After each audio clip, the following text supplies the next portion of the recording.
Welcome to Take It or Leave It, where we offer insight and perspective on tough topics. I'm your host, JonPaul Reed, with Pure Momentum's Athlete University.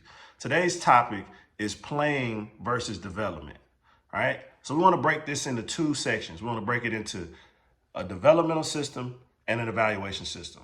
All right, a developmental system would be what they adopt in the Latin American countries, such as Dominican Republic, Venezuela, Cuba, where they place the emphasis on development and training over gameplay. Now, one reason is gameplay is very expensive. Uniforms, tournament fees, cost, everything, right? So there's a reason why they place that emphasis there, but it also is a tremendous benefit to the athlete because it gives them the opportunity to take the slow, steady approach and really have the opportunity at long-term success. Here in America, we have what we call an evaluation system, where we place the emphasis on gameplay instead of development, where we know exactly what the deficiencies are. We know what the athletes aren't doing, but we are not taking the time to adequately address these areas, right? That would be the equivalent of a doctor diagnosing a problem and not giving you a treatment plan to fix it. We have to take time to fix the issues. If we don't, these problems are going to reoccur. We're not going to build any success. We're not going to have any long-term goals. We can't build any confidence, and we're not going to go out there and be the best version of ourselves. All right. So we want to move and look at the pros of playing. There are pros of playing. Some of the pros of playing games builds confidence, teaches you skill set, it teaches you the understanding of the gameplay, where to go, what to do, right? And it also increases your IQ and your knowledge on whatever sport or whatever your activity you're participating in, right? Some of the cons of overplaying could be burnout, mental burnout, fatigue, could lead to injury, too many games, limit the ability to focus on development and actually doing things the correct way as an athlete. And we also sacrificing that developmental time. We only have a certain amount of time to actually reach our goals. So if we're spending all of our time on the game field, we can't really adequately address the issues and put the reps in necessary to build the muscle memory that we need to kind of be that elite athlete, okay? So we want to make sure that we're not overplaying, all right? And we also want to make sure that we're not underplaying.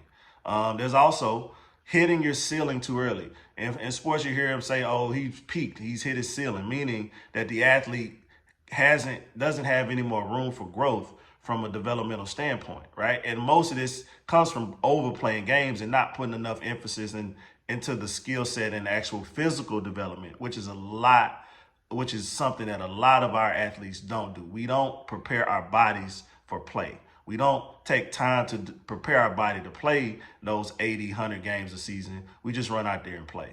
So what we suggest here is finding a balance between these two extremes. Okay.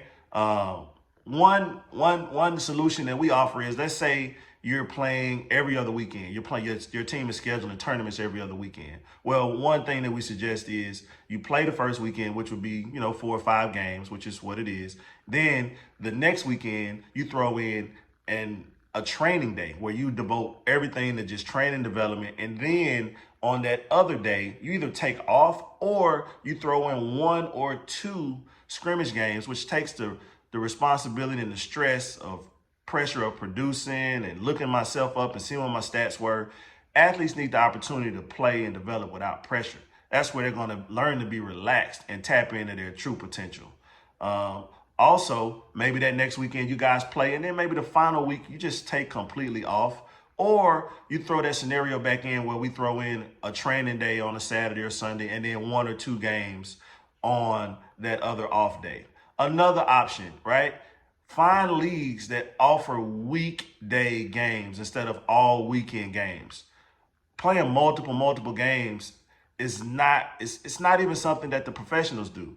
Guys, the World Series is going on right now.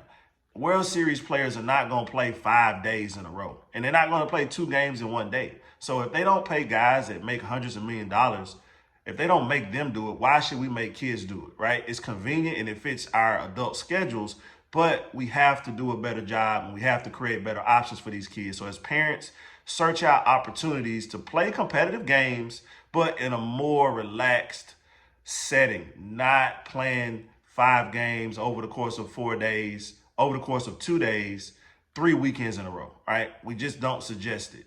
So to recap what we said, we want to make sure that we're playing. We want to make sure that we're practicing. We want to make sure we put the emphasis on practicing over playing. We want to make sure that we're giving the body time to rest, the body time to recuperate, and the mind time to rest and recuperate. We want to give these kids a chance to develop and become well-rounded individuals, right? We don't want to create mindless robots who are only focused on winning and success. We want to realize that a big part of playing sports is camaraderie and learning life skills, right? We have to emphasize the importance of being a well-rounded and developed, balanced person. Outside of that, please reach out for any suggestions, comments, complaints. We take all challenges. Athlete University, start or finish.